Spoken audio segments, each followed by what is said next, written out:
जी तो नाज़रीन, ड्रामे में अब तक हमने देखा कि सालार ईमान को अपने घर ले आता है। ईमान जैसे ही सालार के घर पे आती है तो वो बहुत ज़्यादा हैरान होती है उसका घर देखकर।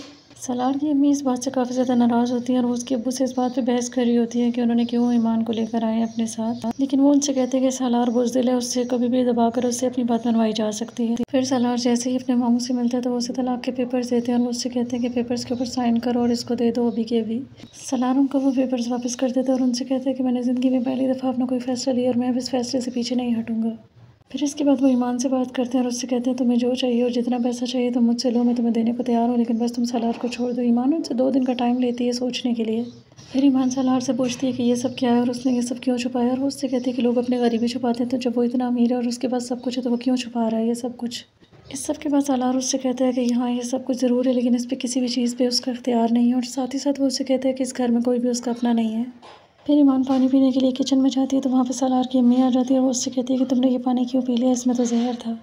ईमान यहाँ पे पहली बार उनसे मिलती है और ईमान को वो बताती हैं कि मैं सालार की अम्मी हूँ। दूसरी तरफ जमील सवेरा से प्रॉपर्टी के पेपर्स की बात करता है। सवेरा पहले तो उससे बहस करती है लेकिन फिर वो उसे दे देती है।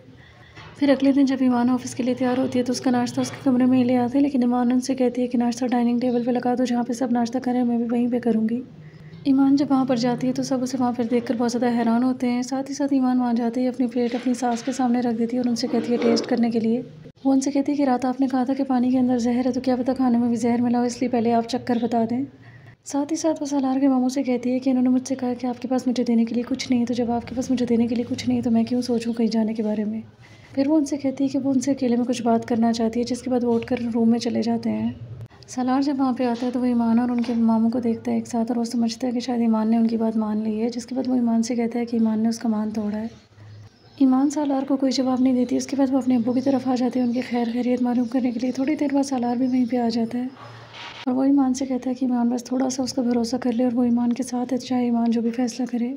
फिर वहाँ से जाने के बाद सालार ईमान को गिफ्ट करता है एक वॉच। ईमान वॉच देखने के बाद उसे ज़ैन याद आ जाता है, क्योंकि ज़ैन ने भी उसे एक वॉच गिफ्ट की होती है। फिर जब ईमान अगले दिन ऑफिस के लिए निकल रही होती है तो वहाँ पे सालार का बड़ा भाई कामरान आ जाता है और वो ईमान से कहता है कि वो किसी किस्म के पैसे की उम्मीद ना रखे, और वो उसे धमकाने की कोशिश करता है, लेकिन इतनी देर में सालार वहाँ पे आ जाता है और वो अपने भाई को वार्न करता है कि वो ईमान से दूर रहे। तो क्या सालार फिर से अपने घर वालों के सामने कमज़ोर पड़ जाएगा या नहीं, ये भी देखने को मिलेगा इस ड्रामे के आने वाले एपिसोड में। तो देखते रहिए ड्रामा सीरियल रद्द, और मज़ीद अपडेट्स के लिए मेरे चैनल को लाइक एंड सब्सक्राइब ज़रूर करें। अल्लाह हाफिज़।